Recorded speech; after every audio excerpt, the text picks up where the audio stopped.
সুপ্রিয় দর্শক, আসসালামু আলাইকুম। দেশে দেশে বাড়ি থেকে যারা আমাদের ভিডিওটি দেখছেন তাদেরকে জন্য অসংখ্য ধন্যবাদ। ক্যামেরার সামনে দাঁড়িয়ে আছে আমাদের একটি আপু, তার জীবন গল্পের কথা। ক্যামেরার সামনে দাঁড়িয়ে আছে আমাদের একটি আপু, শুনবো তার জীবনের গল্প। আসসালামু আলাইকুম আপু। ওয়ালাইকুম আসসালাম ভাইয়া। জি, কেমন আছেন? জি আলহামদুলিল্লাহ ভালো। আপনি ভালো আছেন? আলহামদুলিল্লাহ আপু, ভালো আছি। আপু, আপনার নাম? আমার নাম সেতু। আমি ভৈরব আশুগঞ্জ থেকে এসেছি। আর আমার বয়স 25 বছর। আপনার নাম হচ্ছে সেতু। জি ভৈরবে মেয়ে আপনি, তাই না? জি ভৈরব। আচ্ছা আপু, পরিবারে কে কে আছে আপনার? আমার পরিবারে আমরা 2 বোন। আর আমার বাবা মা আছে, আমি সবার বড়। আর আমার বাবা অসুস্থ, এর জন্য আমার আপনাদের কাছে আসা। আপনি বড় বোন। জি আমি বড়। এখন আপনার বাবা কোনো কাজকর্ম করতে পারছে না না, আমার বর্তমান, বাবা কোনো কাজ বৃদ্ধ নেই। হয়ে গেছে, তাই না? জি। আচ্ছা আপু, তো আপনি আপনার গ্রামের থেকে কোনো বিয়ের প্রস্তাব আসেনি আপনার এখনো? কারণ আপনার তো বয়স হচ্ছে মোটামুটি ভালো, প্রাপ্তবয়স্ক হয়েছেন আপনি। জি বিয়ের কথা আসছে, কিন্তু আমাদের যৌতুকের জন্য আমরা বিয়ে দিতে পারিনি। আর আমরা আর্থিক অবস্থার দিক দিয়ে একটু নিম্ন, এর জন্য বিয়েটা হচ্ছে না। আর্থিক অবস্থা থেকে দুর্বল, আপনার একটু জি গরিব বেশি, তাই জি না? জি। আচ্ছা আপু, কোনো ভাই যদি আপনাকে বিয়ে করে বিনা যৌতুকে, আপনি বিয়ে বসবেন? জি অবশ্যই। যদি কেউ যৌতুক ছাড়া বিয়ে করতে চায় তাহলে আমি রাজি আছি। আচ্ছা, অনেক ভাইয়ের আছে যাদের এখনো পড়াশোনা বেশি একটা করতে পারেনি, ছোটকাল থেকে কর্ম করে বড় হয়েছে। তাদের অনেক মেয়েরা আছে বিয়ে করার সময় শিক্ষাগত যোগ্যতা চায়, আর সরকারি চাকরিওয়ালা চায়। আপনি কি এরকম চাচ্ছেন? না না, আমি ওরকম চাচ্ছি না। আমার শুধু ভালো মনের একজন মানুষ হলেই চলবে, এতেই যথেষ্ট। পড়াশোনা যেমনই হোক, তাতে আমার কোনো সমস্যা নেই। সমস্যা নেই। না। আচ্ছা, কোনো ভাই যদি আপনাকে বিয়ে করে বাইরে নিয়ে যেতে চায়, আপনি যাবেন? আপু, কোনো ভাই যদি বিনা যৌতুকে আপনাকে বিয়ে করে আপনার দায়িত্বটা নিয়ে আপনাকে যদি বলে বাইরে নিয়ে যাবে, ওনার কাছে বিদেশ নিয়ে যাবে, আপনি যাবেন? অবশ্যই আমি যাব, কারণ আমার স্বামী যেখানে থাকবে আমি সেখানেই থাকতে রাজি আছি। জি, খুব সুন্দর কথা বলেছেন আপু। আর আপু, অনেক ভাইরা আছে যাদের মূলত বিয়ে করে তাদের বৃদ্ধ মা বাবার দেখাশোনার জন্য। আর ওয়াইফ মারা যায় বাচ্চা কাচ্চা রেখে, অথবা ওয়াইফ চলে যায়, তাদের বাচ্চা কাচ্চা দেখাশোনার জন্য একটা বিয়ে করতে চায়। তো আপনি রাজি আছেন, বিয়ে করবেন? জি আলহামদুলিল্লাহ, আমি রাজি আছি, এতে আমার কোনো সমস্যা নেই। আচ্ছা আপু, বাচ্চা কাচ্চা আর শ্বশুর শাশুড়িকে দেখে শুনে রাখবেন নাকি তাদের উপর অত্যাচার করবেন? না না না, তাদের দেখে শোনা করো। দেখে শুনে রাখবেন। জি অবশ্যই। আচ্ছা আপু, আপু, আরেকটা প্রশ্ন।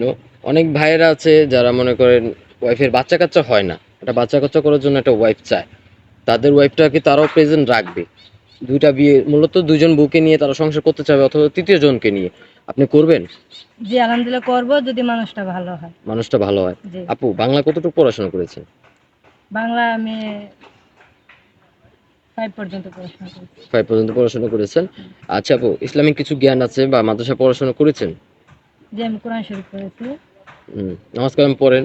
যে নামাজ কালাম পড়ি। প্রশ্নটা হচ্ছে করার কারণ হচ্ছে অনেক ভাইরা আছে ধার্মিক একটা মেয়ে চায়, যেন নামাজ কালাম পড়ে, শিক্ষা, ধার্মিক শিক্ষা যোগ্যতা চাচ্ছে, অনেক ভাইরা আছে। আপনার তো আছে, তাই না? জি। আচ্ছা আপু, আপনার নাকে নাক ফুল দেখছি, আপনার কি আগে বিয়ে হয়েছিল?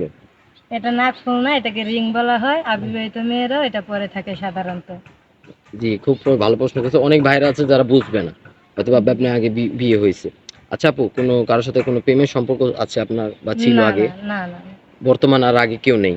না, আগেও কেউ নেই, বর্তমানে কেউ নেই। যদি কেউ আসে তাহলে স্ট্রিক্টলি বিয়ে করব, যদি মানুষটা ভালো মনের হয়। জি, খুব সুন্দর কথা বলছেন। আপনি খুব হাসি খুশি একটা মেয়ে, আপনার সাথে কথা বলেও খুব ভালো লাগছে। আচ্ছা আপু, আপনার সাথে যোগাযোগ করবে কিভাবে? আমার সাথে যোগাযোগ করতে হলে আপনাদের সাথে যোগাযোগ করলেই হবে, আপনাদের মাধ্যমে আমার সাথে কথা বলতে পারবে। সুপ্রিয় দর্শক, ইতিমধ্যে দেখতে পাচ্ছেন স্ক্রিনে একটি নাম্বার, এই নাম্বার ইমো হোয়াটসঅ্যাপ খোলা আছে। আপনার নামটা কি বলছেন আপু? আমার নাম সেতু। সেতু।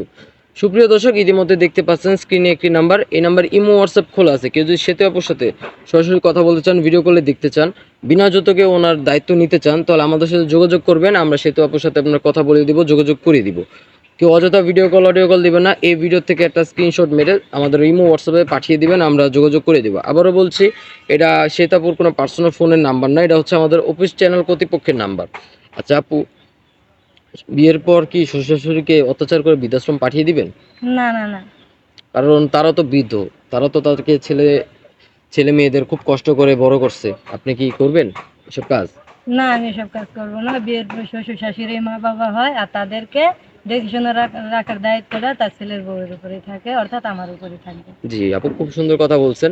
আচ্ছা আপু, বিয়ের পর কি স্বামীর উপর কোনো মানসিক অত্যাচার করবেন বা ঘরে অশান্তি ঝগড়াঝাটি করবেন? প্রশ্নই আসে না। আপনি কি আচ্ছা আপু, বিয়ের পর কি আপনার স্বামীর উপরে মানসিক অত্যাচার অথবা ঘরে অশান্তি ঝগড়াঝাটি হবে? প্রশ্নই আসে না।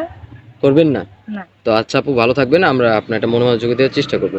সুপ্রিয় দর্শক, কেউ যদি ওনাকে বিনা যৌতুকে বিয়ে করতে চায়, উনি কোনো স্বর্ণ গয়না অথবা টাকা পয়সা দিতে পারবেন না আপনাদের। কেউ যদি বিনা যৌতুকে বিয়ে করতে চায় তাহলে আমাদের সাথে অবশ্যই যোগাযোগ করবেন, আমরা সেটা আপুর সাথে যোগাযোগ করে দিব। আসসালামু আলাইকুম আপু, আপনি ভালো থাকবেন।